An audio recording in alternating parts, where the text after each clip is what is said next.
Welcome back to the math warriors. आज हम लोग बात करेंगे शक संबंध। हम लोगों ने पिछले वीडियो में बात किया कनिष्क पर, ठीक है। कनिष्क का ही आगे चलते हैं। तो शक संबंध का जो प्रारंभ है वो किसने किया, किस तरीके से हुआ, गुप्त वंश की स्थापना होती है किसने की। गुप्त वंश और गुप्त संबंध दोनों अलग अलग हैं, उस पर आज आपको बताऊंगा। एसएससी ने बहुत बार ये क्वेश्चन पूछा हुआ है और हर एग्जाम में प्राय गुप्त काल से क्वेश्चन देखने को मिलते हैं। तो हम लोग समझ सकते हैं किस तरीके से क्या करना है।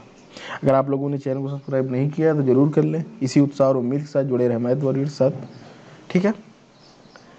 टैग लाइन है ये, है ना। कभी कभी तो ये लास्ट वाली लाइन में पहले बोल दिया करता हूँ, थोड़ी सी जल्दबाजी में, ठीक है। इंक ले लेता हूँ। चलिए क्वेश्चन पहला स्टार्ट करते हैं बिना किसी टाइम पास के। शक संबंध का प्रारंभ किसके शासक के समय को हुआ, तो ये हुआ कनिष्क के शासनकाल में। और शक संबंध जो था 78 ईस्वी में, ठीक है। 78 ईसा पूर्व हुआ था। विक्रम संबंध अगर आपसे पूछा जाए तो 58 ईसा पूर्व से, ठीक। इस बात को आप समझ लें। मौर्योत्तर काल में किस विवाह को हे समझा जाता। 8 प्रकार से पहले विवाह किए जाते थे। कुछ उसमें आपने देखा वो राक्षस विवाह एक हमने आपको बताया हुआ था। उसी तरीके से एक विवाह का प्रारूप था मौर्योत्तर काल में किस विवाह को हे समझा जाता, गंधर्व विवाह को, ठीक है।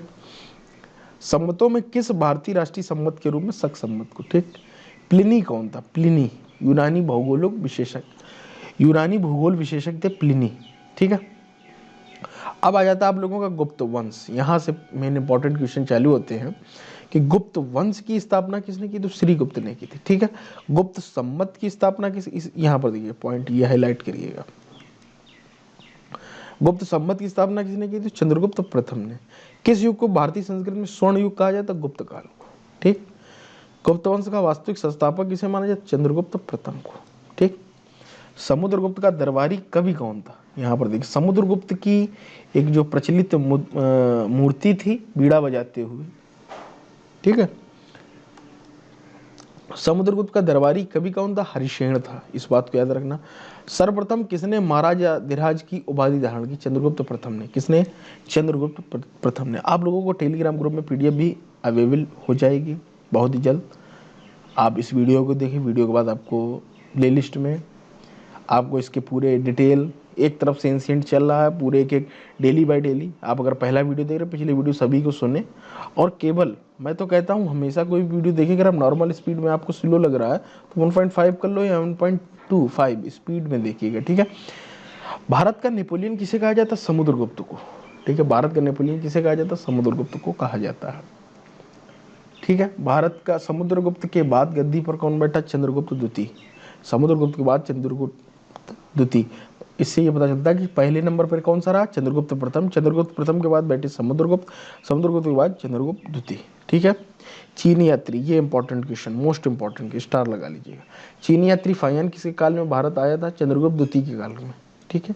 कालिदास किसके फरमान में रहते थे, चंद्रगुप्त द्वितीय। कालिदास ने कौन कौन सी रचना की, अभिज्ञान शाकुंतलम, ठीक है। इस तरीके की जितनी भी इनकी रचनाएं थी संस्कृत में इन्होंने ज़्यादातर लिखी। नालंदा विश्वविद्यालय, ठीक है। नालंदा विश्वविद्यालय की स्थापना किसने की, कुमारगुप्त प्रथम ने। ये भी मोस्ट इंपॉर्टेंट क्वेश्चन है कि नालंदा विश्वविद्यालय की स्थापना किसने की, कुमारगुप्त प्रथम ने। कुमारगुप्त के बाद गद्दी पर कौन बैठता, स्कंदगुप्त, स्कंदगुप्त बैठता है। किस गुप्त कालीन शासक को कविराज कहा जाता, समुद्रगुप्त को कहा जाता है। किसको, समुद्रगुप्त को। ये देखिएगा मालविका निमित्रम किसकी रचना है, कालिदास की, ठीक है। गुप्त शासकों द्वारा जारी की गई चांदी की वस्तु क्या है, रुपयक, ये भी पूछा जाता है, ठीक है। गुप्तकालीन शिक्षा का महान के नालंदा विश्वविद्यालय। ये बीजगणित क्षेत्र में अपने योगदान के लिए कौन सा जाना जाता, आर्यभट्ट, आर्यभट्ट। गुप्त स्थापत्य काल का सर्वश्रेष्ठ मंदिर कौन था, देवगढ़ का दशावतार मंदिर। देवगढ़ कहाँ पर था, उत्तर प्रदेश में, इस बात को आप समझ लें, उत्तर प्रदेश में, ठीक है। पुष्पभीत वंश की स्थापना किसने की, पुष्पभीत वर्धन ने। आगे चलते हैं हम लोग अगले क्वेश्चन पर।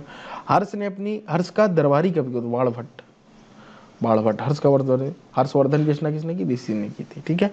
हर्षचरित की, हर्षचरित, हर्षवर्धन नहीं, हर्षचरित, हर्षवर्धन इनका नाम था। हर्षचरित किसके द्वारा लिखी गई, बाणभट्ट के द्वारा। इंपॉर्टेंट, मोस्ट इंपॉर्टेंट, स्टार लगा लिया करिए। हर्ष ने अपनी राजधानी कहाँ बनाई, कन्नौज में। हर्ष का दरबारी का बाणभट्ट। हर्ष के समय चीनी यात्री, ये भी मोस्ट इंपॉर्टेंट क्वेश्चन। हर्ष के समय कौन, जिसमें मोस्ट इंपॉर्टेंट बता रहा हूँ, ये बिल्कुल रट डालना है ना भाई। तो किसने लिखी? ह्वेनसांग ने। मतलब हर्ष के समय कौन सा चीनी यात्री भारत आया? ह्वेनसांग आया। चंद्रगुप्त द्वितीय के टाइम कौन आया था बताइए, कमेंट करके जवाब दीजिएगा इसका। ठीक है। कवि बाणभट्ट की प्रमुख रचनाएं कादम्बरी और हर्षचरित। बाणभट्ट की ये दो जो इनके दरबारी कवि थे हर्षवर्धन के, इन्होंने हर्षचरित और कादम्बरी नामक बहुत ही फेमस पुस्तकें लिखी, इस बात को आप समझ लें। उसका देखते चालुक्य राजा पुलकेशिन द्वितीय को किसने पराजित किया? नरसिंह वर्मन प्रथम ने पराजित किया। हर्ष और पुलकेशिन द्वितीय के मध्य युद्ध की जानकारी किस अभिलेख से मिलती? एहोल अभिलेख से मिलती है। 13वें शिलालेख अशोक का है ना। रुमदई का स्तंभ सबसे छोटा स्तंभ बोला जाता है। आइए क्विक रिवीजन करते हैं इस क्वेश्चन का। शक संवत का प्रारंभ किसके काल में? जो 78 ईस्वी में हुआ। कनिष्क के शासनकाल। विक्रम संवत कब से प्रारंभ होता है? 58 ईसा पूर्व से। मौर्योत्तर काल किस विभाग की? ये कोई बहुत इंपॉर्टेंट नहीं है क्वेश्चन। ठीक है। संवतों किसने भारतीय राष्ट्रीय संवत, ये तो आप लोगों को पता है। प्लिनी कौन था? यूनानी भूगोल विशेषज्ञ। गुप्त वंश की स्थापना की श्रीगुप्त ने। गुप्त संवत तो चंद्रगुप्त प्रथम ने। किस युग को भारतीय संघ में स्वर्ण युग कहा जाता है? गुप्त युग। ये सारे इंपॉर्टेंट क्वेश्चन है। गुप्त वंश का वास्तविक संस्थापक चंद्रगुप्त प्रथम। समुद्रगुप्त दरबारी का भी हरिशेन। सर्वप्रथम किसने महाराजा धीराज की उपाधि धारण की? चंद्रगुप्त प्रथम। भारत का नेपोलियन समुद्रगुप्त। समुद्रगुप्त बाद गद्दी पर कौन बैठा? चंद्रगुप्त द्वितीय। ये सारे जो क्वेश्चन ये इंपॉर्टेंट है। चीनी यात्री फायन किस शासनकाल में भारत आया? चंद्रगुप्त द्वितीय के काल में। कालिदास चंद्रगुप्त द्वितीय के दरबार में कालिदास की रचनाएं। ठीक है। नालंदा विश्वविद्यालय की स्थापना कुमारगुप्त प्रथम ने। ये इंपॉर्टेंट क्वेश्चन। कुमारगुप्त के बाद गद्दी पर स्कंदगुप्त बैठा, इसका कोई बहुत बड़ा इंपॉर्टेंस नहीं। किस गुप्तकालीन शासक को कविराज कहा जाता है? तो समुद्रगुप्त को कविराज कहा जाता है। वीणा बजाते हुए इनकी सिक्कों पर मूर्ति देखने को मिली। मालविकाग्निमित्रम किसकी रचना है? कालिदास की। गुप्त शासकों द्वारा जारी की गई चांदी की सिक्के क्या कहते हैं? रुपये। गुप्तकालीन शिक्षा का मान नालंदा विश्वविद्यालय जो कुमारगुप्त प्रथम ने बनवाया था। बीज गणित के क्षेत्र में अपने योगदान के लिए कौन सा है? आर्यभट्ट। ये आप लोगों को पता है। गुप्त स्थापत्य का सर्वश्रेष्ठ मंदिर है देवगढ़ का दशावतार। देवगढ़ कहाँ है? उत्तर प्रदेश में। पुष्पभीत वंश की स्थापना किस? पुष्पभीत वर्धन ने। हर्ष का दरबारी का बाणभट्ट। हर्ष ने अपनी राजधानी का बनाई कन्नौज में। हर्षचरित किसके द्वारा लिखी गई? बाणभट्ट के द्वारा। हर्ष के समय कौन सा चीनी यात्री भारत आया था? ह्वेनसांग आए थे। कवि बाणभट्ट की प्रमुख रचना है कादम्बरी हर्षचरित। ये बहुत इंपॉर्टेंट जो बाणभट्ट की रचना है कादम्बरी और हर्षचरित। हर्षचरित में ठीक है। कादम्बरी भी पूछ लेते हैं। चालुक्य राजा पुलकेशिन द्वितीय के किसने पराजित किया? नरसिंह वर्मन प्रथम ने। हर्ष और पुलकेशिन द्वितीय के मध्य हुए युद्ध की जानकारी किस अभिलेख से मिलती? तो एहोल अभिलेख से मिलती है। इसी उम्मीद के साथ ये क्वेश्चन आप क्या अच्छी कराएंगे। कल का जो रहेगा वो मैं आपको बता दूं, कन्नौज, सेन, चौहान वंश, तराइन। अब मेन ये देखिएगा, तराइन का युद्ध यहाँ पर आपका आ गया है। ठीक है। मिडेवल हिस्ट्री धीरे धीरे चालू होने वाली है। महाराणा प्रताप ये सब कल आपको देखने को मिलेगा।